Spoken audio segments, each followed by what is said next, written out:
En revoyant l'histoire récente de la Guinée sur le plan des infrastructures hôtelières, le pays n'a pas connu d'établissement digne de ce nom.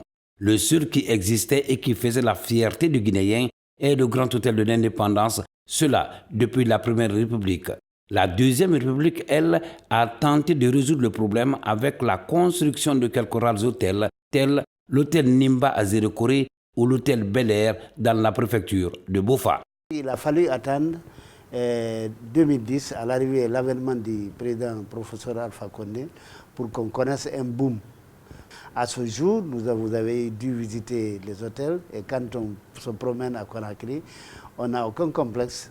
On a des hôtels de toutes catégories, du 5 étoiles luxe jusqu'aux 2 étoiles, 3 étoiles, 4 étoiles ou même sans marque. Donc si nous avons des hôtes, des touristes actuellement, des hommes d'affaires, nous n'avons pas l'embarras de choix ou les maîtres. Ça c'est un grand pas. On est passé donc de 300 chambres avant 2000 disponibles, vendables, recommandables, à plus actuellement sur toute l'étendue du territoire à 6000 chambres vendables, recommandables. Quand vous allez à l'hôtel Kaloum, vous n'avez aucun complexe et vous avez toutes les possibilités, toutes les opportunités. Je crois que c'est l'un des rares hôtels de la sous-région où il y a une suite qui offre une suite présidentielle de 240 mètres carrés. Ça, il faut le savoir, ce n'est pas connu de tout le monde. Il y a à peine quelques années, la capitale guinéenne était l'une des plus pauvres en Afrique en matière de réceptifs hôteliers. Au moment où le professeur Alpha Condé venait au pouvoir en 2010, Conakry comptait à peine entre 300 et 400 chambres d'hôtel recommandables et vendables. Et pour inverser cette tendance, le président de la République, le professeur Alpha Condé, a initié un vaste programme de construction des hôtels de haut standing dans un partenariat public-privé. Des réceptifs modernes répondant à toutes les commodités en la matière, des chambres luxueuses, des appartements avec des vues panoramiques, des bars, des salles de gym, des business centers, des banques et des boutiques. Nous aurons des points de vente de restauration, un bar-lounge, un karaoké, un restaurant-piscine. Le resort est complet, de sorte à ce que le client, quand arrive à l'hôtel, il a tout le confort nécessaire à son installation. Pourquoi on a investi dans l'hôtellerie? Je me souviens, si l'équipage de Air France venait en Guinée, en ce temps-là, il n'y a pas l'hôtel, ils partaient dormir au Mali. Le lendemain, ils viennent avec un autre petit avion, prendre leur vol pour partir à Paris. Ça fait honte. C'est pour cela qu'on a pris notre bâton de pèlerin, sortir chercher des investisseurs pour venir construire. Il n'y avait pas l'hôtel en Guinée. Le souci de professeur Alpha Condé à ce temps-là, parce que si tu vois un développement, il faut avoir des hôtels d'abord. Si les investisseurs viennent chez toi, ils n'ont pas où dormir, ça fait honte. C'est pour cela que nous, on s'est concentrés à faire hôtel Kaloum. De Palm Cambadène en passant par l'hôtel Millennium, Noum Hotel, Onomo Hotel, Atlantic View Hotel, Sheraton Grand Conakry, Emlis Hotel ou encore l'hôtel Kaloum, la Guinée a marqué un pas de géant pour rattraper le retard en matière d'hôtellerie.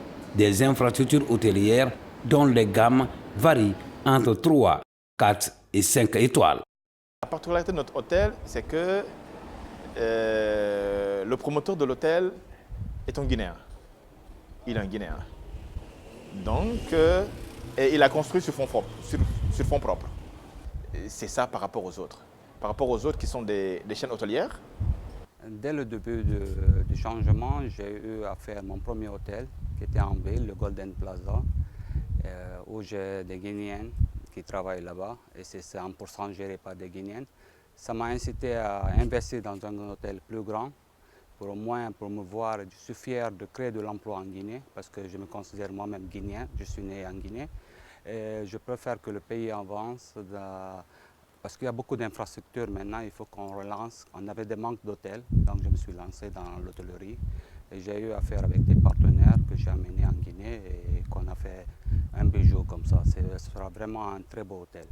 Si en 2011, le pays ne comptait pas plus de 400 chambres recommandables, de nos jours, Conakry en compte près de 4000 recommandables et vendables et qui donnent satisfaction à une clientèle de plus en plus exigeante. En termes d'hôtels, la Guinée vient de loin. Les hôtels, c'est la première démarche. Et ce qu'a compris le président de la République, le professeur Alpha Condé, pour accueillir les touristes et les hommes d'affaires, il faut créer les conditions, quand ils viennent, qu'ils soient décemment logés. Et ça, c'est fait. Et tout le reste viendra. Il y a un homme politique local qui me chavite souvent et qui me dit qu'on a construit plus d'hôtels que d'hôpitaux. Je lui dis, bon, peut-être il se trompe, parce que les hôpitaux et les hôtels n'ont pas le même segment de clients. Les hôtels, c'est indispensable pour venir négocier un projet, pour faire ces barrages, pour faire ces hôpitaux, pour nous appuyer sur l'agriculture. Il faut bien que nos partenaires viennent constater et qu'on les reçoive décemment dans un hôtel digne de son nom. Cette initiative présidentielle donne de nos jours des résultats probants, avec à la clé la création d'emplois. Ils sont des centaines de jeunes formés et employés dans ces structures hôtelières. D'autres ont, avec l'appui du chef de l'État, bénéficié de formations en dehors de la Guinée en vue de leur qualification. Ici, à Atlantic View Hotel, en finition, par exemple, les séances de formation pour les futurs travailleurs sont organisées en vue de l'ouverture très prochaine de cet établissement hôtelier. Au département de tutelle, la formation est un passage obligatoire pour des services de qualité. C'est un acquis. On a les hôtels. Ce qui reste à faire, c'est de créer les conditions pour que ces hôtels, d'abord, restent debout. Pour qu'un hôtel reste debout, il faut des clients. Il faut un service impeccable qui accompagne, parce qu'on dit 5 étoiles, 4 étoiles, 3 étoiles. Cela sous-entend que non seulement l'infrastructure s'y prête, mais le service aussi. Et ça, c'est notre rôle. Je veux dire, en tant que département du tourisme, assurer la formation.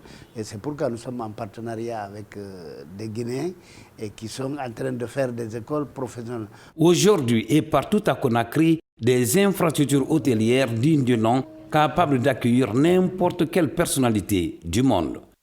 La Guinée aujourd'hui n'a pas de problème de l'hôtellerie maintenant. N'importe quel président peut venir vraiment en Guinée et rester sans problème. Vraiment, même si c'est Donald Trump aujourd'hui, on peut le réceptionner ici sans problème parce que vraiment on est fiers maintenant des structures qu'on a.